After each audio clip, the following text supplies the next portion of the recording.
소록도 가는 길 25회. 영숙은 이 여인의 바람대로 둘째 아들을 순산한다. 이제 동욱은 아들 둘과 딸 하나를 둔 새 아이의 아빠가 되었다. 이 여인의 기쁨은 너무나 크다. 몇 대를 겨우 아들 하나씩으로 간신히 대를 이어왔는데 이제 몇 대를 내려오면서 아들 둘을 둔 동욱이 대견스럽고 며느리가 너무나 이쁘다.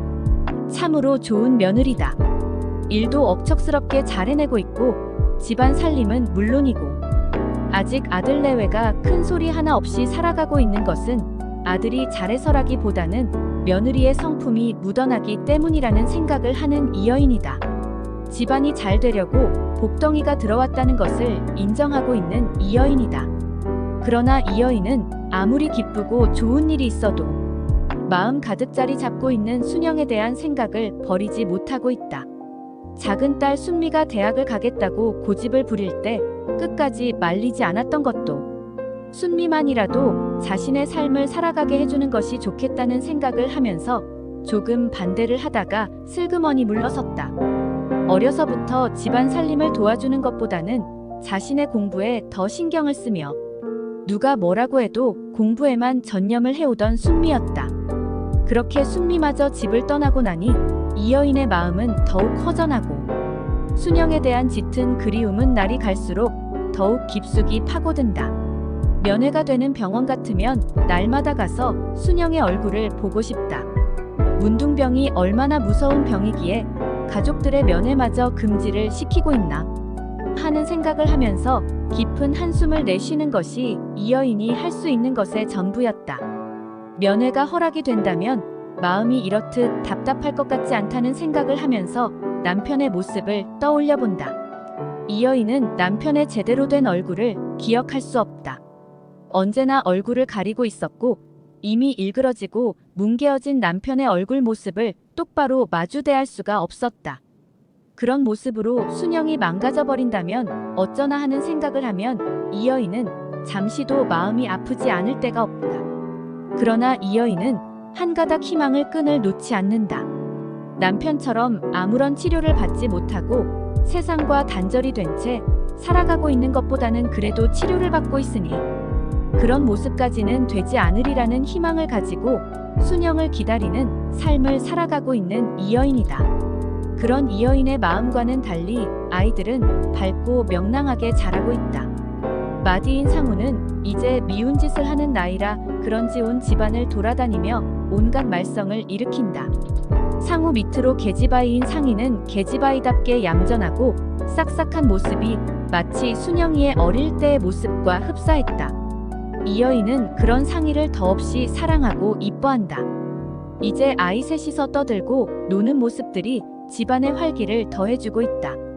동욱은 많은 농사를 짓기에 잠시도 쉴 사이가 없다. 예전 같지 않고 일손을 구하기 어려워 혼자서 거의 농사를 다 감당해야 하는 동욱으로서는 아내의 힘이 상당한 도움이 된다. 영숙은 웬만한 남자 하나의 몫을 감당할 정도로 힘이 좋다. 조금도 쉬지 않고 일을 하는 영숙을 위해 이 여인은 아이들을 키우면서 집안 살림을 맡아서 해내고 있다. 아직 이 여인은 50도 되지 않은 나이였기에 충분히 감당을 한다.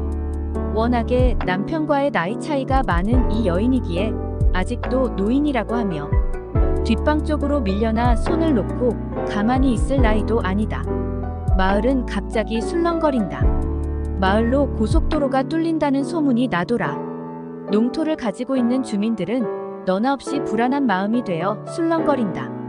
대부분이 조상대대로 물려내려오는 농토를 가지고 살고 있는 주민들이다. 고속도로가 뚫리면 우리는 우얇고 너나 없이 농토를 빼앗기고 나면 살아갈 방도가 없는 사람들이다. 그들은 면사무소로 몰려간다. 동욱 역시 사람들과 함께 면사무소로 간다. 소문은 사실로 확인이 된다. 보상금을 지급하고 농토를 밀어 도로가 난다는 정책에 모두들 아연실색한다. 우리는 어디로 가야 합니까? 조상대대로 내려오는 농토를 빼앗으면 우리는 웃자라고 그럽니까? 그러나 이미 결정이 난 정부의 시책이다. 동욱은 그만 아연해진다. 농토의 절반이 고속도로가 난다는 결정이다. 바로 집 앞으로 도로가 난다.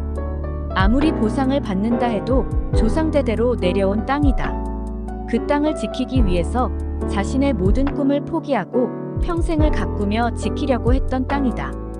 동욱은 온몸의 힘이 빠져나가는 것을 느낀다. 아무리 호소를 하고 탄원서를 내보지만 이미 결정이 난 사항을 누가 변경을 시킬 수는 없는 일이다. 어무이. 이자는 어쩔 수 없는 일이니더. 윗골로는 어찌 되는 것이냐. 그 노는 개안습니다. 그러나 집 앞쪽으로 있는 논과 밭은 거의 다 도로에 들어가게 되었습니다. 아마 조상님들이 우리 순영이를 돌보고 계신 모양이다. 윗골 논이 들어가면 어쩌나 하는 걱정을 했는데 이 여인은 가슴을 쓸어내린다. 순영의 몫으로 남겨놓은 논이 사라지면 어쩌나 하는 걱정으로 불안한 날을 보내고 있던 이 여인이다. 야, 그 논은 걱정할 거이 없습니다. 그나저나 일이 된 마당에 보상이라도 충분하게 나와야 할 거인데. 동욱은 마을 사람들과 매일 면사무소에 드나들면서 보상금 문제에 매달린다. 모두들 일손들을 잡지 못하고 그렇게 시간들을 보내고 있을 때 순미는 여름방학을 앞두고 진성을 찾아간다. 진성은 미리 전화 연락을 받고 찻집으로 간다. 순미가 밖에서 만나자는 연락을 해온 것이다. 순미는 참으로 아름답고 예쁜 모습이다. 우리 집으로 오지 않고 왜 밖에서 보자고 했냐? 집에는 아무래도 언니가 있어 말하기가 조금 꺼려집니다. 무슨 특별한 일이라도 있니? 그들은 이제 거의 표준말을 사용하고 있다. 순미는 자신의 집안일을 남들이 있는 곳에서 말하고 싶은 생각이 아니다. 일반인들이 가장 꺼려하고 외면을 하는 문둥병을 가진 집안이라는 말을 함부로 할 수는 없는 일이었다. 오빠, 이번 여름방학에 집에 내려가지 않고 순영 언니를 찾아볼까 하는데 오빠 생각을 어떠신가 알고 싶어요. 순영이를 어디로 가서 순영이를 찾겠다는 말이냐? 그야 소록도 아닌가요? 순영이 언니가 소록도에 있다는 것을 알고 있어요. 오빠와 우리 동욱이 오빠가 확인한 사실이 아닌가요? 진성은 잠시 대답을 하지 못하고 순미를 바라본다. 순미는 진성의 입에서 아무런 말이 나오지 않자 의아하다는 듯 말없이 진성의 얼굴만 바라보고 있다. 순미야, 소록도에 순영이가 도착하지 않았다. 무슨 말인가요? 분명히 동욱이 오빠가 할아버지와 어머니께 순영이 언니가 소록도에 도착해서 치료를 받고 있다는 말을 한 것으로 기억을 하고 있습니다. 그래. 진성은 더 이상 사실을 감추고 있을 수가 없다는 생각을 하고 동욱과 순영을 찾아 소록도에 갔던 사실을 말해주고 어른들이 낙심하실까 두려워 거짓으로 말씀을 드린 것을 이야기해준다. 정말 우리 언니가 소록도에 가지 않았다는 말인가요? 그래, 마음 아픈 일이지만 그것은 사실이다. 헌데 왜 갑자기 소록도에 가볼 생각을 한 것이니? 아무리 생각을 해도 소록도에 있는 언니를 면회가 안 된다는 것이 이해를 할 수 없고 가족들이 있는데 이렇게 오랜 세월을 언니를 방치해두는 것이 과연 올바른 일일까 하는 생각을 한 것입니다. 그래서 아무도 모르게 소록도에 다녀와서 언니의 얼굴이라도 한번 봐야겠다는 생각이 들었어요. 우리 순영이 언니는 그럼 죽었다는 것인가요? 그야. 하지만 인간의 운명을 누가 알 수 있겠니? 소록도가 아니라도 나병을 고치는 곳은 여러 군데가 있으니 소록도가 아닌 다른 곳에 도착을 했을 수도. 진성은 더 이상 말을 잇지 못한다. 그렇다면 더욱 다른 곳이라도 찾아야 할 것 같네요. 어딘가에 언니가 살아있다면 더욱 찾아서 만나야 할 것이 아닌가요? 그러다 만일 아무 곳에도 순영이를 찾아내지 못한다면 그때는 어떻게 할 것인지 생각해봤니? 오빠, 그것이 두려워 이렇게 두 손을 놓고 언제까지 기다리고 있을 수는 없는 일이 아닌가요? 죽었다면 언니의 혼이라도 위로해주는 의식이라도 치루어주는 것이 가족들이 해야 할 의무가 아닌가 싶어요. 오빠가 동욱이 오빠에게 연락을 해주세요. 제가 이번 학기에 학점 미달로 학교를 떠나지 못하고 계속 공부를 해야 하기 때문에 고향에 내려갈 수 없다고만 말씀을 드려주세요. 알았다. 내 생각이 그렇다면 그렇게 해보는 것도 좋겠지. 아마 동욱이도 그런 생각을 하고 있겠지만 너도 알다시피 동욱이가 어디 잠시라도 집을 비울 수가 있겠니? 그리고 정말 순영이의 죽음이 사실로 밝혀진다면 내 어머니가 받으실 고통과 타격을 감당할 수가 없을 것 같다. 아무리 그래도 이미 죽은 사람을 한평생 기다리게 할 수는 없는 일이지요. 이제 어머니도 현실을 받아들이실 때도 되었다는 생각을 합니다.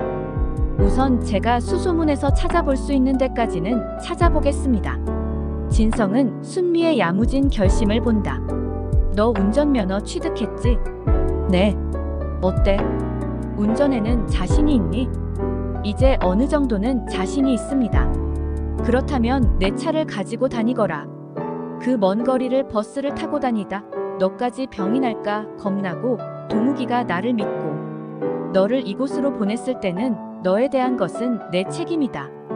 아닙니다. 그저 여행 삼아서 버스나 기차 때로는 배도 타면서 그렇게 다녀보겠습니다.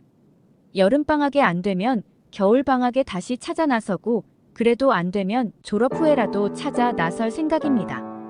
아직까지는 언니가 소록도에 있는 것으로 생각을 하고 언젠가는 기회를 봐서 다녀오겠다는 생각만을 가지고 있었지요. 이제는 시간을 만들어 찾아내고 싶습니다. 진성은 그런 순미가 너무나 고마웠다. 그래도 잊지 않고 찾아 나서겠다는 순미의 생각이 너무 기특하고 박수라도 쳐주고 싶은 마음이다. 언제 출발을 할래? 일주일이면 방학을 하니까 방학하는 날로 바로 떠나겠습니다. 그동안 정보를 알아서 어디로부터 가야 할지 정하겠습니다. 그래. 동욱이에게는 내가 알아서 말을 할게. 우선은 아무도 모르게 내가 혼자서 해보는 것도 좋겠지. 진성은 순미가 떠나기 전날 얼마간의 돈을 마련해준다. 순미야, 내가 함께 동행을 해주지 못해서 미안하다. 얼마 되지 않은 돈이지만 보탬이 되기를 바란다. 진성 오빠, 이러지 않으셔도 되는데요. 그러나 주시는 것이니 받아서 고맙게 잘 쓰겠습니다. 그래. 그리고 순영의 소식을 꼭 찾아내기를 빌고 또 빌게. 그동안 순미는 여러 곳에 나병 환자들이 모여서 집단 생활을 하고 있다는 것을 알아내고 우선 가까운 곳부터 더듬어 보기로 결정을 한다. 그러나 일반인들이 모르는 곳이 더 많다는 사실도 알게 되는 순미는 단단한 각오를 가지고 순영을 찾기 위해 출발을 한다. 순미는 엄마의 마음을 알고 있다. 문둥병에 걸린 어린 딸을 그렇게 내보낸 것이 당신의 죄라고 생각하시며 평생을 죄의식에 시달리고 어린 딸에 대한 그리움과 반드시 살아 돌아오리라고 믿는 믿음 하나로 당신의 생명을 버티고 계신 것이다. 그런 엄마를 위해서라도 언니의 소식을 알아야 한다는 생각을 한다. 순미는 이제 졸업을 1년 반 정도 남기고 있다. 영문학을 전공하는 순미는 졸업을 하고서 학교에 남아 학생들을 가르치는 교수가 되는 것이 꿈이고 희망이다. 순미는 아예 결혼 자체를 포기하고 살아가고 있다. 글 일향 이봉우 계속됩니다. 구독과 좋아요 눌러주세요.